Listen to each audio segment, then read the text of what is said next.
سے پہلے تو فوج سے متعلق سوال کرنا چاہیے کہ فوج کے بارے میں، پاکستانی فوج کے بارے میں میری کیا رائے ہے۔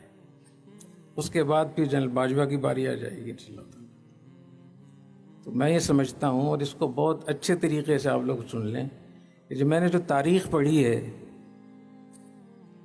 اسلامی تاریخ، اس میں جو بڑے بڑے سقوط ہوئے ہیں وہ 4 ہیں۔ اس میں سقوط بغداد ہے، سقوط اندلس ہے، پھر سقوط سلطنت مغلیہ ہے، سقوط دہلی ہے، پھر سقوط خلافت عثمانیہ ہے۔ میری معلومات یہ ہیں کہ اس وقت مسلم امہ ایک 5ویں سقوط کے دہانے پہ کھڑی ہوئی ہے، اور آپ طلباء نے، اساتذہ نے مجھ سے یہ مضمون بار بار سنا ہوگا، ایک دفعہ نہیں درجنوں بار سنا ہوگا۔ میں اس بات کو بہت زیادہ دہراتا ہوں۔ تو مجھے اس بات پہ تاریخ مجھے یہ بتاتی ہے کہ جہاں جہاں بھی سقوط ہوا ہے وہاں 3 چیزوں پہ حملے ہوئے ہیں، 3 چیزیں کمزور ہوئی ہیں، اور جہاں 3 چیزیں مستحکم تھی وہاں کچھ نہیں ہوا۔ سیاسی استحکام، معاشی استحکام، اور دفاعی اور فوجی استحکام، ان 3 ستونوں پر حکومتیں اور ریاستیں کھڑی ہوتی ہیں۔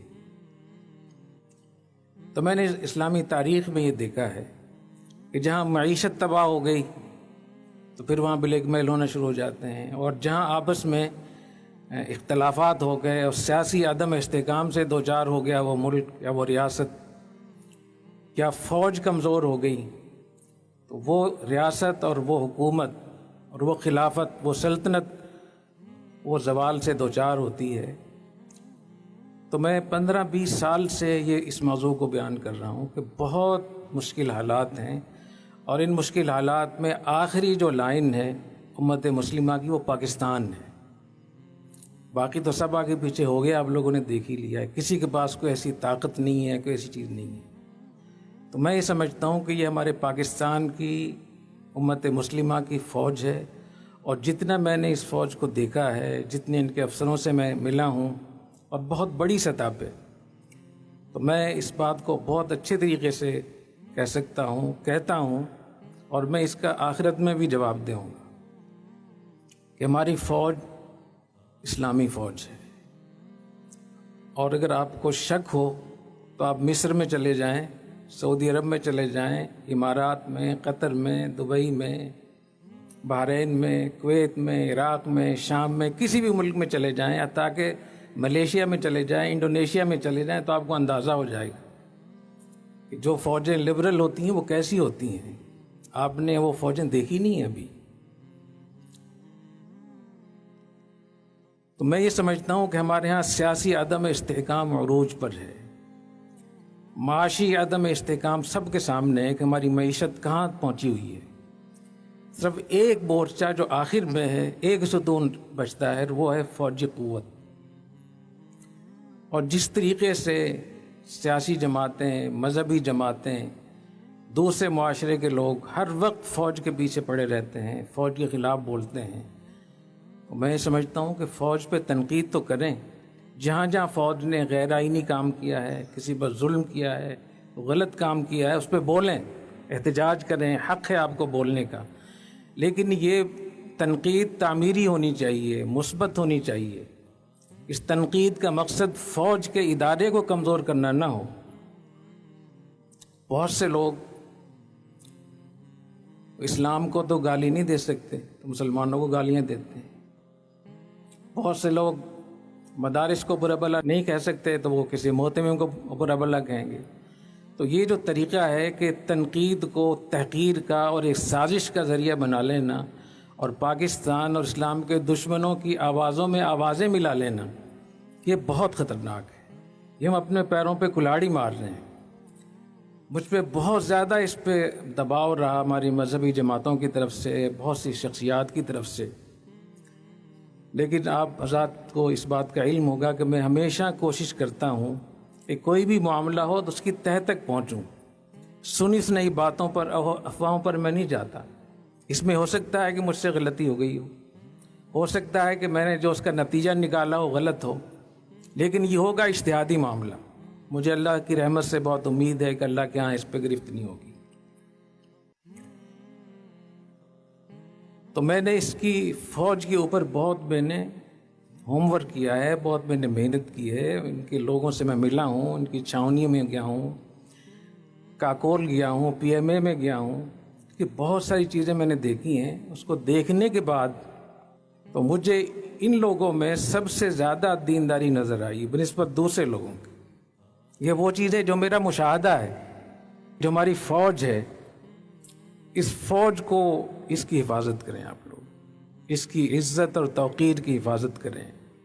اگر خدا نخواستہ یہ فوج کمزور ہو گئی، جس طریقے سے ابھی سلسلہ شروع ہو رہا ہے، تو ہماری عزتیں، ہمارے مدرسے، ہماری جان مال ہر چیز خطرے میں ہوگی۔ تو ہمیں اپنے اوپر بھی رحم کرنا چاہیے، اپنے نسلوں پر بھی رحم کرنا چاہیے۔ اور میری معلومات یہ ہیں، میرا جو تاریخ کا مطالعہ ہے کہ پاکستان کی فوج کو جو اللہ تعالیٰ نے جو ایک جو اعداد اعدوا لہم ما استطعتم من قوہ کی جو عملی مثال ہے، جو ان کی تربیت ہے، جو وہاں سسٹم ہے، جو میرٹ ہے، جو یونٹی آف کمانڈ ہے، جو ڈسپلن ہے، جو نظم و ضبط ہے، وہ 1000 سال میں ایسی فوج آپ کو نہیں ملے گی۔ اگر اس قسم کی فوج بغداد میں ہوتی ہمارے پاس تو کبھی سقوط نہیں ہو سکتا تھا، اندلس میں ہوتی تو کبھی سقوط نہیں ہو سکتا تھا۔ ابھی آپ دیکھیں کہ کتنے ملکوں میں شورشیں ہوئی ہیں، کوئی ملک رہ نہیں گیا۔ پاکستان میں کتنی بڑی شورش ہوئی، لیکن پاکستان کی فوج کے منظم ہونے کی وجہ سے یہ پاکستان بھی بچا ہوا ہے۔ تو اس لیے میں یہ سمجھتا ہوں کہ اتنی بڑی طاقت اللہ نے عطا فرمائی ہے، ان کے اس تنظیم کی وجہ سے، اس نظم و ضبط کی وجہ سے اللہ نے ہمیں ایٹمی قوت سے بھی نوازا، حالانکہ ہم اس کے بالکل اہل نہیں تھے۔ اور فوج کی جو تیاری ہے وہ اتنی اچھی ہے کہ دنیا کی واحد فوج ہے جو خود کفیل ہے۔ میں کہہ سکتا ہوں کہ 70-75% خود کفیل ہے۔ وہ خود طیارے یہاں بنتے ہیں، ہوائی جہاز یہاں بنتے ہیں، میزائل یہاں بنتے ہیں، ٹینک اور بختر بند گاڑیاں یہاں بنتی ہیں، تمام اسلحہ جو ان کے استعمال کا ہے وہ یہاں بنتا ہے، اور اس کو مکمل طور پہ خود کفیل کیا انہوں نے۔ اور جو لوگ یہاں سے گئے تھے، انگریز یہاں سے گئے تھے، انگریزوں کی فوجیں کہاں کھڑی ہیں اور پاکستان کی فوج کہاں ہے؟ اور جتنا میں نے ان کا جو ماہنامہ نکلتا ہے اور جو ان کا نصاب ہے، جو وہاں تقریریں ہوتی ہیں، جو روزانہ فوج میں جو اسمبلی ہوتی ہے، اس میں جو قرآن کی تعلیم ہوتی ہے، جو سیرت کی بات ہوتی ہے، جو غزوات اور سرایا کی بات ہوتی ہے، جو جہاد کے فضائل بیان ہوتے ہیں، تو آپ حیران ہو جائیں گے۔ تو آپ ہی مسلمان نہیں اور بھی کوئی مسلمان ہوں۔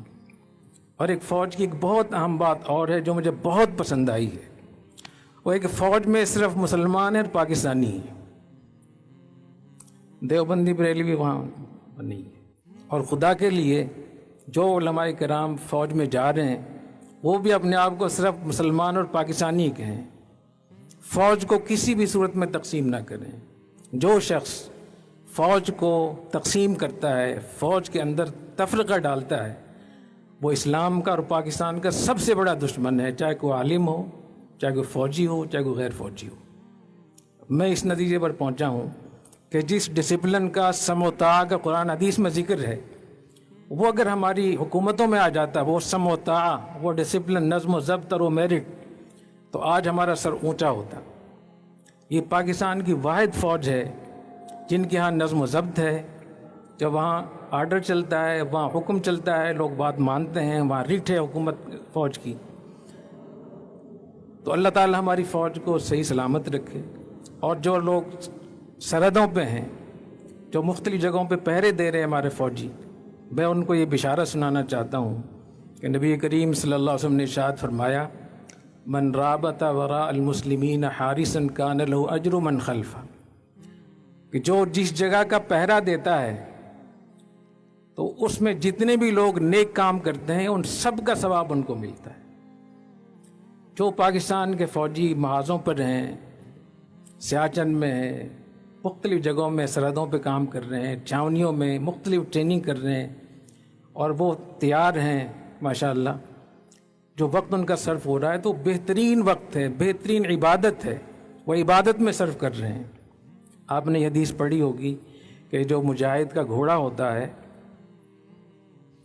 وہ جب بندھا ہوتا ہے تو جتنی قدم وہ بندے بندے بھی چلتا ہے اس کی بھی نیکیاں ملتی ہیں مجاہد کو. اور صحیح بخاری کی تو آیت ہے کہ اس کا بول و براز بھی قیامت کے دن نیک اعمال میں تولا جائے گا. تو میں تو یہ سمجھتا ہوں کہ جو ہماری فوج ہے یہ مجاہد ہے.